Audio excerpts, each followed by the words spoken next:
So today's June 11th, and we're at Eli Caplan's house in Silver Lake, and I'm doing the interview. I'm Cheryl Revkin, and Xochitl Mayberry Gaulke and Micah Mayberry Gaulke are assisting and doing camera work. And thank you so much for giving us the time. I was just so impressed with the whole project. I thought I have to find out who put this together, and it turned out Xochitl and Micah were involved, and your neighbor Kim, who's a friend of mine, was Kim Davis, and her son Levi were involved, and so that's how I got to you. So why don't you just introduce yourselves? Do you want to start, Micah, like Sure. who you are and where you live and that kind of thing, how old you are? I'm Micah Woods, 27 years old, and I live in downtown LA. And how come you chose to live in downtown? Well, I grew up in Marietta, which is about 90 miles south, some may know. And I went to LHC, LA County High School for the Arts, and commuted the 90 miles those couple of years, which was about a 4:30 a.m. wake up just to study music, because I've always been super passionate about it. And so after graduating school, I lived in New York for a couple of years, and so when I decided to come back to California, downtown was kind of the most central as a songwriter to go to a lot of sessions on both the east and west sides of LA. So it seemed like, and it felt like city, it felt like New York still, so that's what put me there. Great. And are you still doing music? I am, yeah. You're as a songwriter and a performer? Or? Both, yeah. Mostly right now songwriting, because performance is difficult and the pandemic. What genre are you? Is that a fair question? Yeah, pop music mostly. Yeah, but I write a lot of country music too, and was on a country reality TV show with Shania Twain. That was super fun. Performer, songwriter. Great. And how old are you? 27. 27. Great. Okay. Okay, Eli, let's hear about you. My name is Eli Caplan. I'm 24. I grew up here in this house. Currently, in the process of moving to Mount Washington. To be on your own, or? No, my roommate, just bought a house up there. So I'm moving in with him. Oh, that's great. And what kind of interests do you have? Big time basketball fan. Great. Big time Laker fan. Do you have an arts background at all? Or? Not so much. I took photography in high school. I was never in their mom's class, but right there. And my dad's an artist. My brother's an artist of sorts. So it's always, artistic dialogue has always been had in our household. Great. And how old are you? I'm 24. 24. Yeah. But you guys have a friend in common, is that right? We do. We met through our good friend Sam Bendick. How did you decide? How did you even think of this project? How did you conceptualize it? Well, initially it was something that I had thought about, an idea I had that I could do take an action, do a form of protest, of demonstration with my family, because not everyone in my family is comfortable and or allowed to go to larger public demonstrations. Allowed because of the pandemic, you mean? Yeah, my sister's 16, so my parents probably don't feel comfortable just letting her do her thing in downtown LA, especially because some of these got pretty intense. And yeah, that's about it. It was something that we could do together, something that, as I had been going to demonstrations and Black Lives Matter demonstrations, one of the chants that really stuck with me was the "Say Their Names" one. Basically, anytime I would hear George Floyd's name, Breonna Taylor's name, Ahmaud Arbery's name, I would just get goosebumps. And so I just wanted to put George Floyd's name up, and then thought, okay, maybe we could put Breonna Taylor's name up. Maybe we could put Ahmaud Arbery's name up. And then that's that was initially the scale, was just put a couple names out. Yeah, you're shaking your head, Micah. Do you want to add to that? Yeah, I mean, I was going to a lot of the demonstrations and protests at the beginning, and they would just take really violent turns at a certain point that made me, as a Black American, really uncomfortable and really nervous for my life. So when the Caplans invited me to start putting up a couple names, it felt like it had the same energy of those protests without the fear involved in those protests. And like he said, it was just supposed to be a couple names, but the perception that we got and the conversations that we were having with the community as they were walking by were just so impactful, and it made, I think, all of us realize that this needs to be something bigger.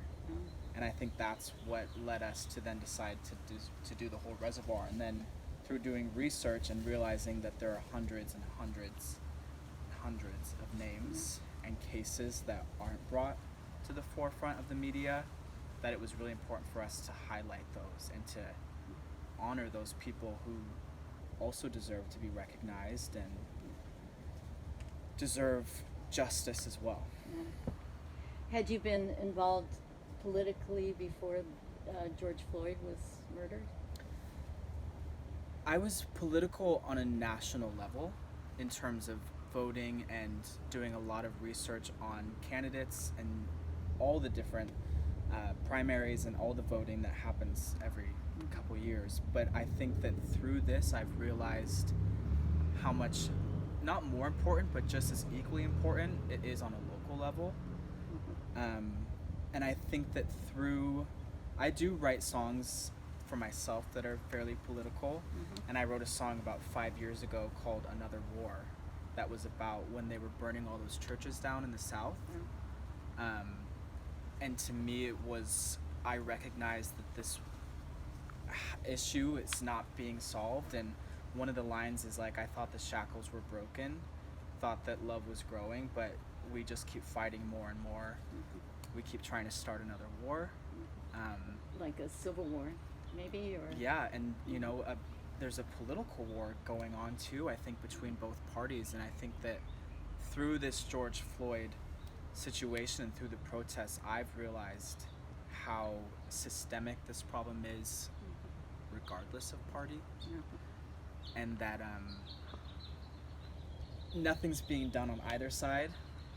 And it's really interesting to me to watch how much the public is starting to realize that, and that they're starting to voice those concerns, and that people in positions of power are realizing that the majority want change and they want it now. And that across the board. Across the board. Yeah. Exactly. Age, race, gender. Yeah. Yeah. I mean, I saw a statistic the other day that's it was a New York Times graph of the amount of white people who now support Black Lives Matter, and it literally, from the date, it was like kind of low, like medium low, and then when the George Floyd situation happens, it just spiked. And I think that is something that's really important to recognize. And I think it had to do with just the graphicness of that video.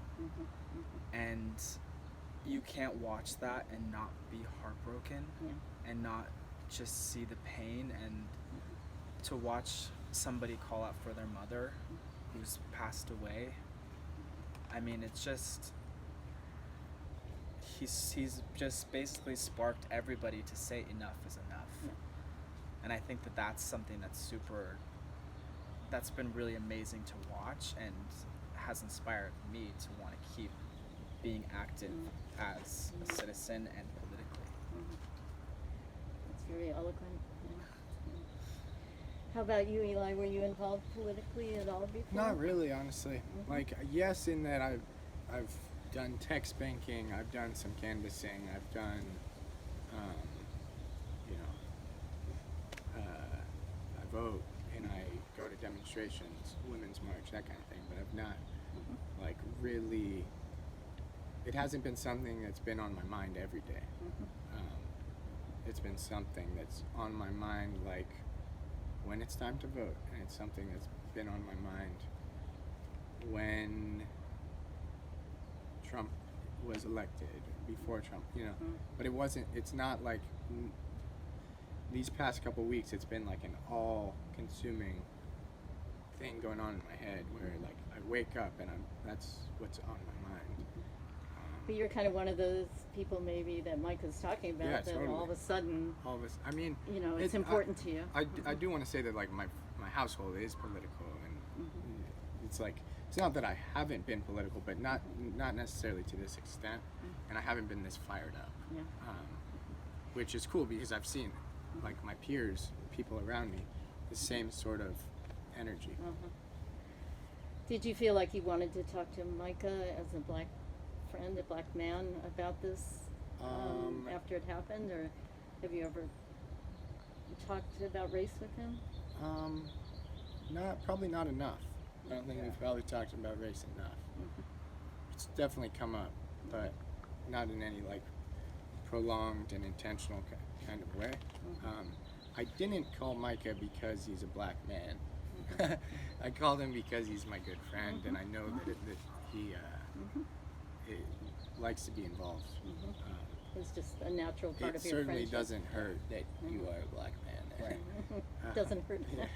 No. I know for me, like I've noticed that I haven't had a lot of conversations with my friends that are also black and also people of color. Really?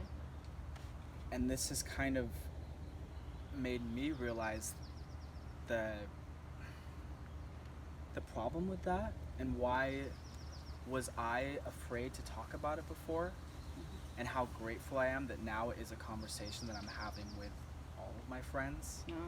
and that I'm watching all the people that I love and that I'm close to take action and do something. It's just like, exciting's not the right word, but like you said, I feel like we're both just so fired up, and I know I don't see that flame going out anytime soon, Right. ever. Yeah, exactly. Right. You really feel it. Yeah. I think that comes with getting older too. You start to realize what's important to you. Yeah, I mean, I'm a child of the 60s, and my friends were getting drafted, and, I just couldn't help but be political at a certain point, because my friends were dying, people were, really suffering a lot, so I identify with it. I'm so glad to hear this from you guys. Did you, Micah, ever feel threatened growing up? Walking down the street, or your family did you ever experience discrimination and racism? Absolutely. My mother is white and my father is black. And in Marietta, I was probably the one black kid in every class that I had. I didn't have a black teacher until I went to college. Wow. And I think that I didn't recognize it as much as what the stories that my parents tell me now, of like my mom and I being at the grocery store and somebody being like, "Where's your mother?" And I would be like, "Hello, she's right here." You know what I mean? Like, it just didn't click to me. It didn't register to me. Yeah, it just was something. But as I got older, it was really hard to ignore at that point.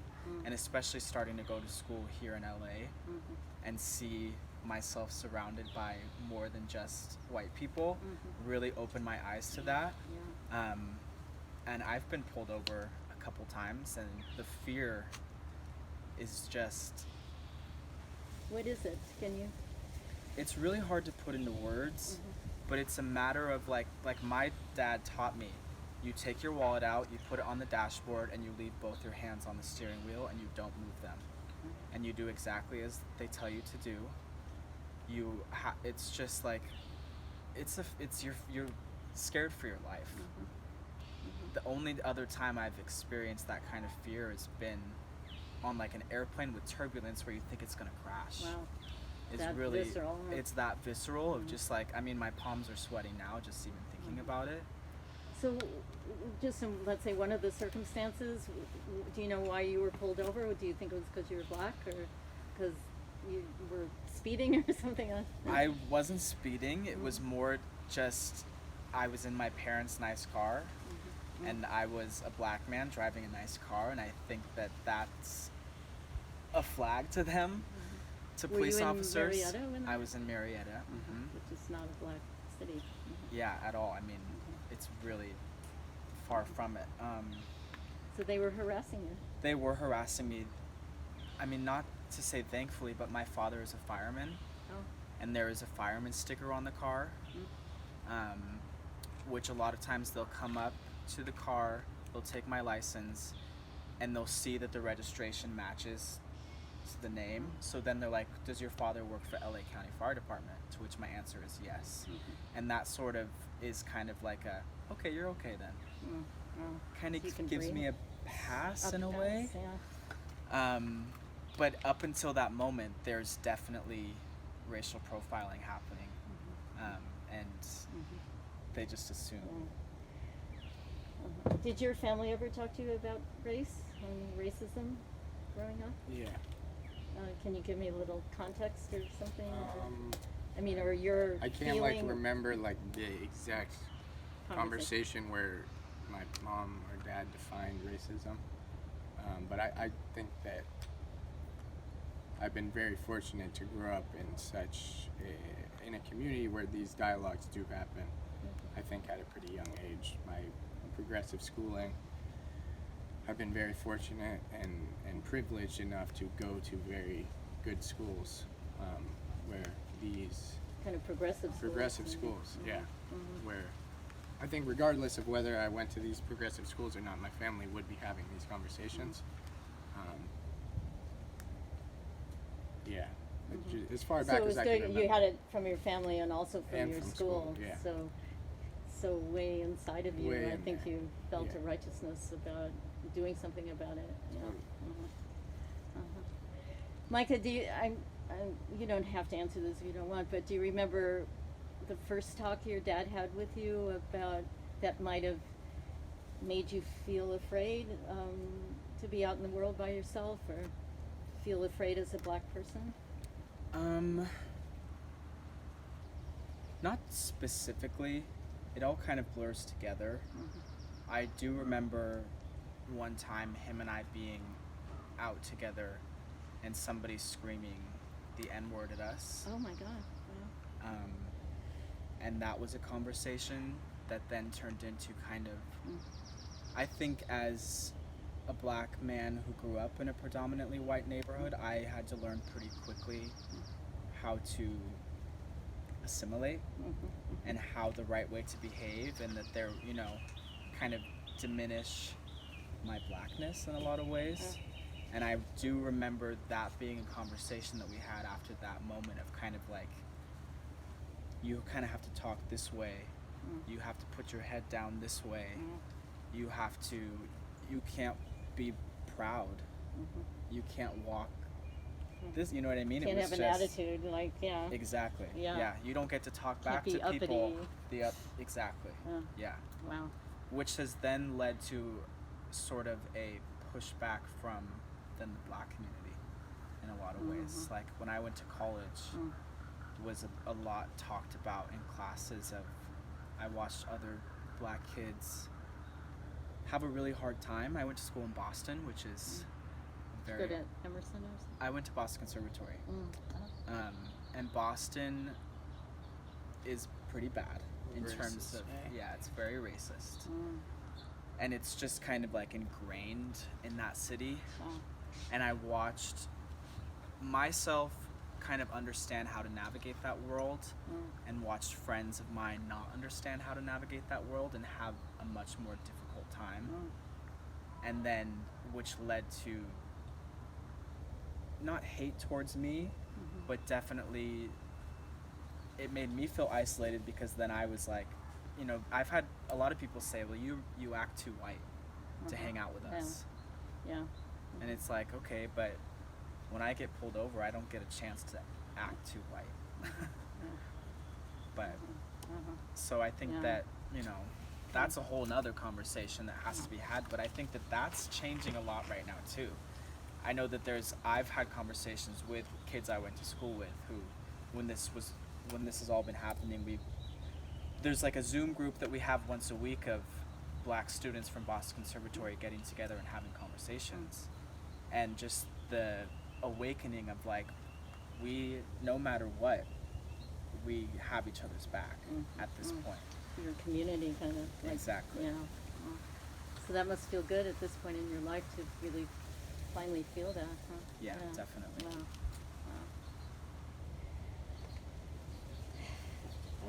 It's just hard too. Well, okay, so you kind of conceptualized this project and it started out small. Did you call friends? Both of you had friends to come and participate? And Yeah. were people kind of down for it? Very down for it. You too, Micah? Yeah, definitely. Very down for it. And they brought friends? They brought friends. They brought fabric. They brought scissors. Yeah, it was really cool. Micah, I called Micah. Micah came, and it was last Wednesday. Not, what is today? Friday? Thursday? Today's Thursday. Thursday. So last Wednesday, I think we got out there. We did maybe 13 names. In that process, a lot of our neighbors from the street came down.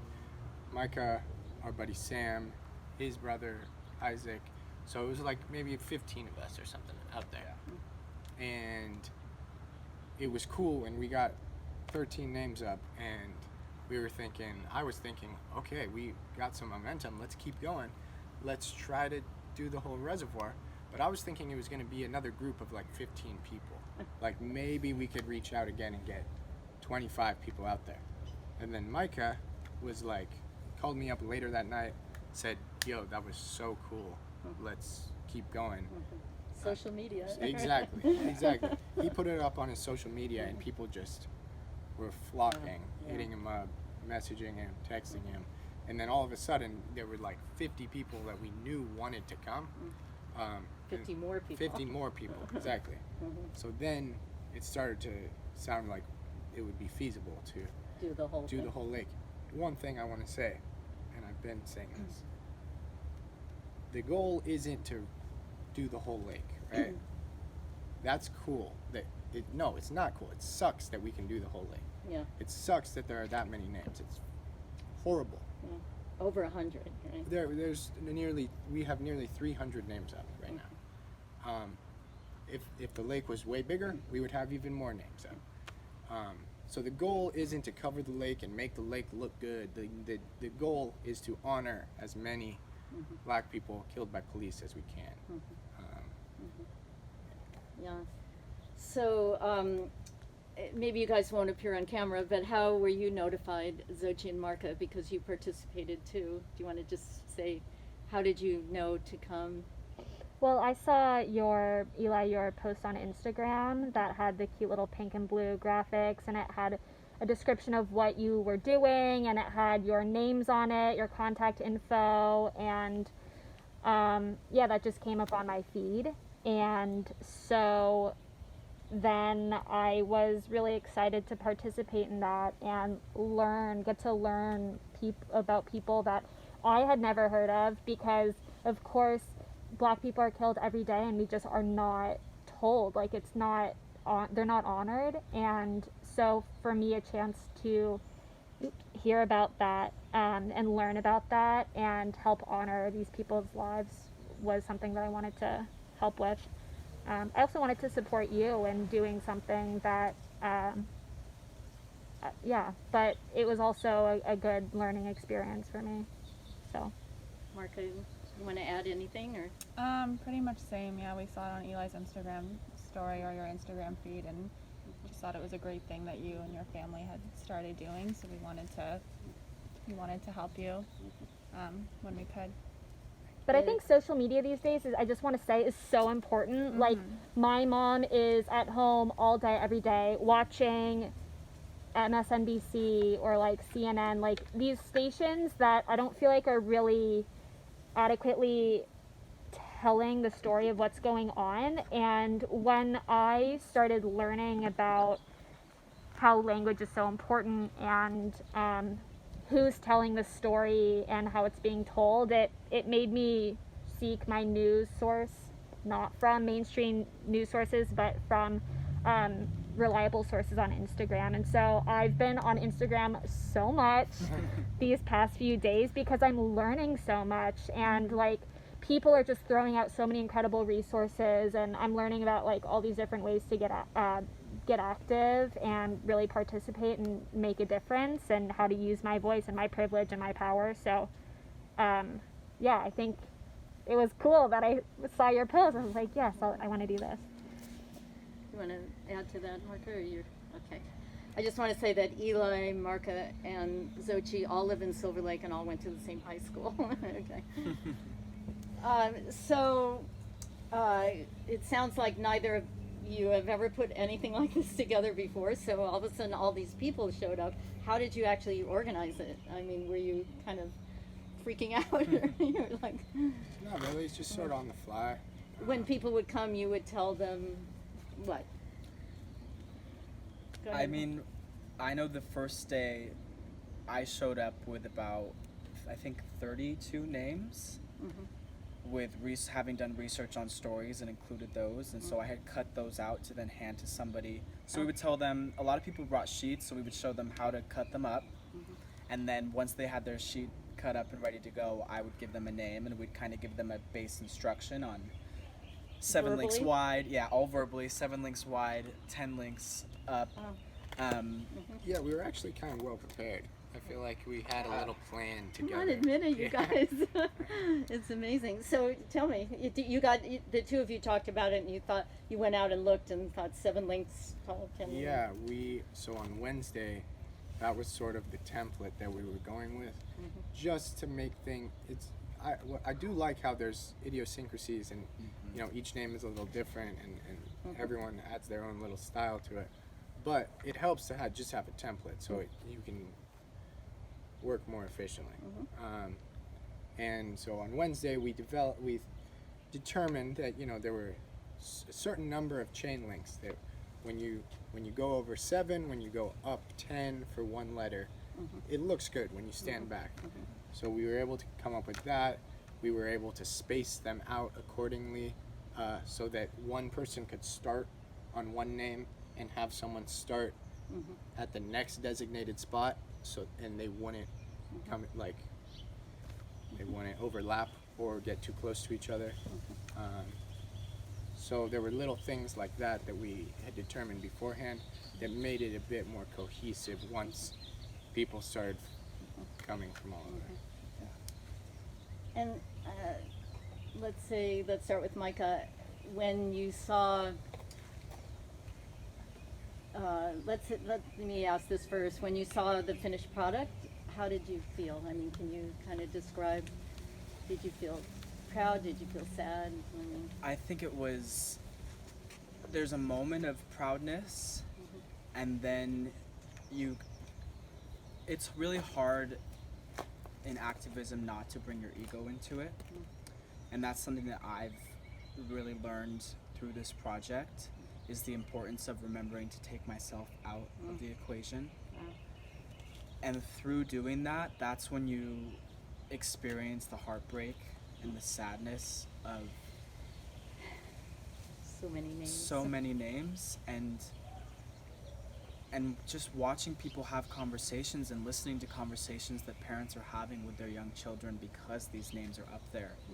And I think it was the day before yesterday, a father and son riding their bikes around, and the dad would say the name and then the son would say the name, and they just did it the whole way around, just repeating the names back and forth to each other.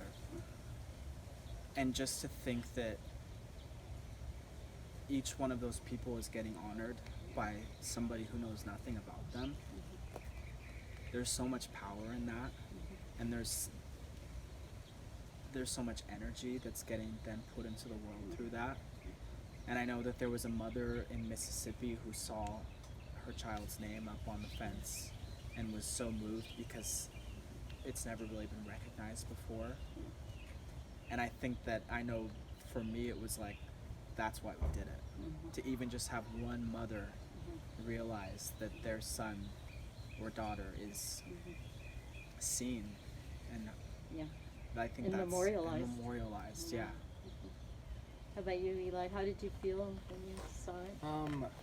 honestly, like, I didn't. I felt best when we were working on it, not necessarily when it was done.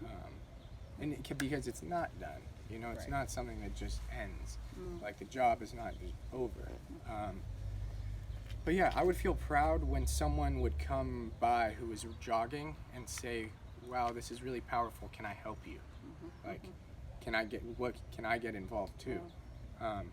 And those were the moments that were like most meaningful to me, where I could say, "Yes, please, like please help. We would love it if you helped." That's great. And then give them what, you know, the name I was working on, or the fabric that I was working with, or tell them to go down and talk to Micah to get a new name. But it's really like, it's been pretty special and empowering to see the level of community engagement. Like that's been the coolest part to me, is just how many people have reached out and said, like, what can I do to help? Yeah, you really kind of created a community. A lot of people might have been from Silver Lake, but probably also not, Yeah. you know, that brought other people, you know. I think I more so than created a community, but we created an opportunity for the community Yeah, to you're right. really get closer. Yeah. Well.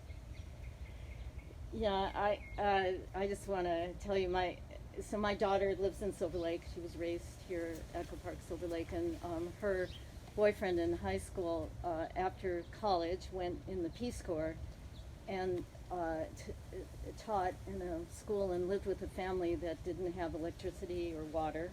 And it turned out it was Amadou Diallo's family that he lived with. And they had room in their house for Jesse because Amadou was in New York. And Amadou, you know, was murdered. They asked him for his ID and he reached for his wallet and Yep. they murdered him. And sadly, Jesse actually died in Africa like about a year after that in an accident there. And actually it wasn't kind of an intentional murder, but anyway, it was, someone actually made a documentary about the two of them. So when I saw Amadou's name Yeah. up there, and then I brought my daughter Casey over there, it was very emotional, really. And I also just want to tell you, you know, the Vietnam War Memorial in Washington is names, and people touch those names and cry, feel very emotional. The AIDS quilt, I think, was the same kind of thing. So you guys really kind of keyed into what people relate to, I think. Well, I think that's most of it, except maybe tell me what the next step is. You're going to laminate some, Yeah. you know, people's stories. There's one more thing I want to get in there, which we might have, I'm not sure, but I keep wanting to just hammer this home, is that we are working on the shoulders of the Black Lives Matter movement. Like I wouldn't have had this idea without the leadership of the Black Lives Matter and all of the momentum that has come from all of their good work. So it's not like this happened in a vacuum. And then the laminated stories. Do you want to start and Yeah. whatever, Micah? So we're starting tomorrow. We're going to be putting up laminated placards with photos, the story of the murders, as well as, if it's possible, to find them little anecdotes about them, in terms of like they love to eat chocolate cake, and just kind of something to really hone in on the human aspect of each life. And as well as that, we're going to be putting up placards with links and QR codes for people to then take action. Wow. Because I think that that's something, you know, this is just really step one. And we want a step 2, 3, 4, 5, 6, 7, 8. You know what I mean? Like, we want this to do more than just, like you said, the work's never done. And we recognize that, and we want to continue doing Sort our of- part. Yeah, and guiding people. Yeah. You want to add any? What, for instance, is in a QR code, like Black Lives Matter connection, or So a QR code is something you can scan with your phone that then will open a website, and we'll have links to Black Lives Matter and several other organizations that you can then donate to. We'll also have petitions for a few of the more recent cases that then to reopen those cases and hopefully get justice served. I know Breonna Taylor's story doesn't get much attention, which is really unfortunate considering Yeah, that was in the news That- today, actually, that the police report was so the police empty, really. That, under injuries it said none. Yeah. Yeah. And it's just like the blankness of that police report is just so frustrating. And it's just it's makes me angry and gets me fired up 10 times more. And so I think that's really what we want to be able to continue that action and continue to seek justice for as many cases as we can. Yeah, I mean, I hope you realize, like, George Floyd would not be known as someone who was murdered if it wasn't for actions, you know, and people really organizing and then organizing other people like what you guys are doing. Yeah. Eli, can you just name a couple other organizations maybe to donate to? There's Black Lives Matter. There's Black Lives Matter. Youth Justice Coalition is one that I feel really strongly about. I love the work they're doing. I'm actually in the process of like trying to get a lot of my money together and donate to them. I'm like selling all my shoes. There are a lot. Yeah. Your feet stop growing, right? Okay, yeah.